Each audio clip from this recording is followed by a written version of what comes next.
All right, we're ready to begin with Arkansas. We'll ask Coach Musselman for some general thoughts on the game.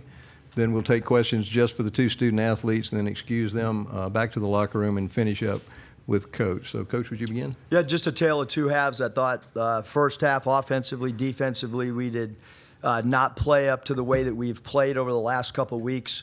Halftime was good for us. I thought the team regrouped.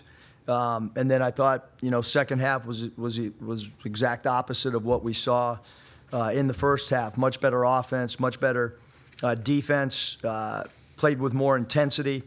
Give Vandy credit for that, comeback under a minute and a half to go. And then I thought that our guys closed the game the proper way, played fairly good defense in the last 5 minutes, and certainly scored enough points to win the game. And give our guys a lot of credit for regrouping after halftime in the way that we played the first 20 minutes of the game. Okay, let's take questions just for the two student athletes. And if you'd raise your hand, we'll get one of the remote mics to you. And please direct your question to a specific player. Let's start right on the left in the front here. You want me to ID myself? I mean, I don't care. This for both guys. KV really took over in overtime, got 7. What'd you think of how he played, especially in the overtime? Maybe Tremont could take that, and then Trevin. He played great. He did what he does. He got to the rack. He played aggressive, got to the free throw line, and made plays, and it was good for us down the stretch. He just did what we needed him to do. He can get downhill, and he's great at drawing free throw attempts. So, him doing that in overtime really helped us. All right, questions? Raise your hand, and we'll get one of the remote mics to you. Okay, let's go back to Bob down the front. Eric alluded to the second half. You guys were down by 15 with, about 16 minutes left. Dug a pretty big hole. You dug a big hole in Fayetteville, but came back out within 1. I mean, how good does it feel to finish off the comeback this time? And then the overtime, they seemed to have the momentum, but you guys took over. What was the key? What was the key to the comeback and then regrouping in overtime? Question was for who? How about both of them? Who first? How about Tremont? Let's do Trevon first. It was good for us, just us coming back, playing hard. I think that's what started us off, just playing hard, us being connected on defense and offense. It was good for us, and it was able to let us survive another day. Obviously, we didn't play, up to our standards in the first half, so, to be able to regroup and survive, nobody wanted to go home, so it's a good turnout. All right, other questions? Let's go to the back on the right. For Tremont's 18 second half points, what's the key to getting you in an offensive groove like that, like what you had in that second half? I just went out and said, I'm going to leave it all out on the floor, and it worked for my favor coming out in that second half, 18 second half points, and my teammates was with me. Everybody was rolling the second half, and that was good for us. Other questions? Raise your hand. All right, let's go back to the front on the left. I guess for both of y'all, it's a tough, tall ask to win 5 in 5 days. If you can't win 5 till you win 1, just how do you feel about surviving and then, you get to play again tomorrow? I mean, Tremont, maybe you could take that, and then Trevin. I had another one if that's okay. I don't want to wear her out. There you go. So. It just feels good to be able to play another game with the guys. Just going back to the hotel, watching film. We're gonna do a walkthrough. Just all those little things that make a great team. So I'm just happy we get to do that again. What was the question? You got to win 5 here, right, to get to the big dance, but you can't win 5 till you win 1. Just how good does it feel to survive an overtime game and then, you can move on, obviously? Coming in, it was a theme all week that, we were breaking it down and saying 5, for 5 games, but, when we got here, we started breaking it down with 1, so just taking it 1 game at a time, and tonight was a good start. Okay. We got time for one more question. Okay. Go ahead. Okay. You guys got to play South Carolina tomorrow. Obviously, it's a shot for payback, but you got extended tonight. Very tough game, overtime. Just how do you feel about tomorrow and get another shot at South Carolina, maybe Tremont and then Trevin? It feels good. We get to get a redemption game against them, and we're going to come out.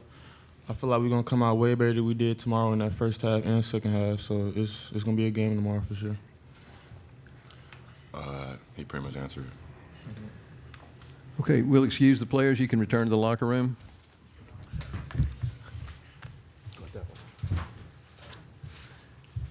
And we'll continue on with questions for Coach. If you'll raise your hand, and we'll get one of the remote mics to you. Let's start on the left on the aisle.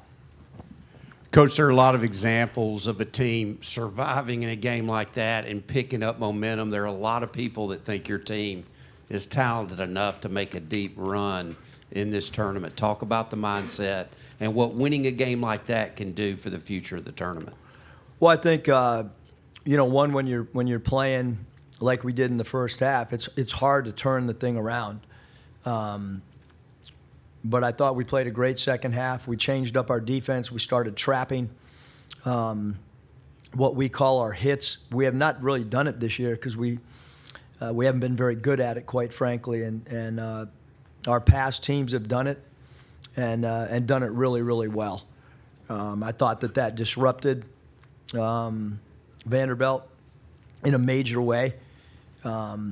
We just picked the player that we wanted to leave and try to force an open man to make a play. Our game plan coming in was we didn't want Lawrence to go off and have a big game. I thought our team did a really good job on his, especially keeping him off the foul line. He had 14 free throws attempted in Bud Walton. And, tonight 3 free throws attempted. And we know that Mannion went off, had a great game. But again, we felt like that wing score was something that we could ill afford tonight. And I thought we did a really good job of help defense on number 0, Lawrence. Any other questions? Raise your hand. Let's go to the back on the left. Eric, when it got to overtime, was it get it out of Magnon's hands? Yeah, I mean, it was, even to start the second half, I mean, we pressed a couple possessions because I just thought we lacked juice. And I thought maybe by pressing it might ignite us a little bit. That's what happened when we played them in Bud Walton. Vanderbilt executes their offense really well, and tempo can be something that you're concerned with. And I just thought we played with a lot more competitive spirit the last 20 minutes, and certainly in overtime. We wanted to try to make somebody else beat us. So. Right, question down the front, right in the middle. Yeah, Eric, you got, Battle had 7 points in overtime, really got downhill. What do you think of his performance in overtime and how big that was for y'all? Yeah, he was phenomenal. I mean, we wanted to go to him. We've gone to him the last couple of weeks when we need a basket. We put the ball in T. Mark's hands, too, at certain stretches. And I thought Kai Mitchell was phenomenal in middle pick and roll and rolling to the rim and rolling behind their 5-man.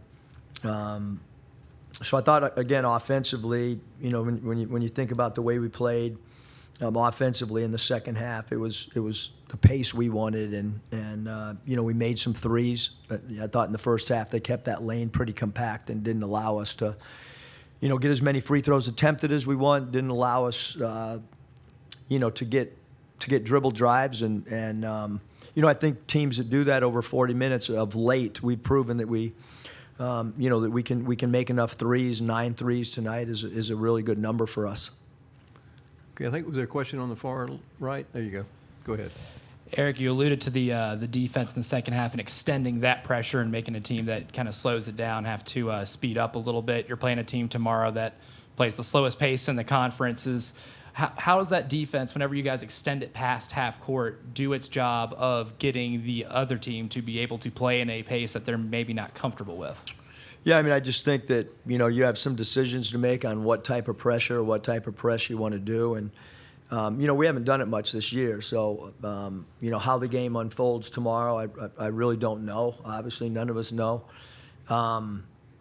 We had guys play extended minutes, obviously. So we'll dive into the film tonight and see what – we don't have a long time to do a prep.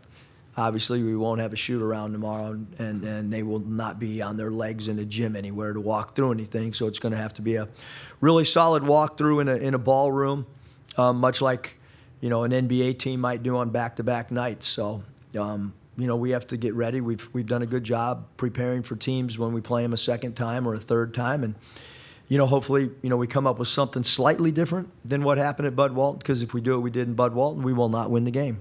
Pretty simple. Okay, let's go a question on the left, and then we'll come to the center. Eric, given the offensive might in this conference from team after team, how hard is it just to win a game in this conference? What goes into that? Yeah, this conference is unbelievable. It really is. The new players that have come into this league, whether they be freshmen from Kentucky, whether it be Hubbard at Mississippi State, whether it's transfers that have come into the league like Connect, Auburn, Smallford. There's a lot of new players in this league that that have surpassed some guys that are returners, quite frankly. So that to me shows you how much this league has improved across the board. The coaching in this league is off the charts. I mean, there's better coaches in this league than anywhere in the country. There's more talent. There'll be more NBA draft picks. There's been more NBA draft picks. Really hard to win in this league if you don't have pros. So it's, I know it's a football conference, but it's also a freaking basketball conference, I can tell you that, and baseball.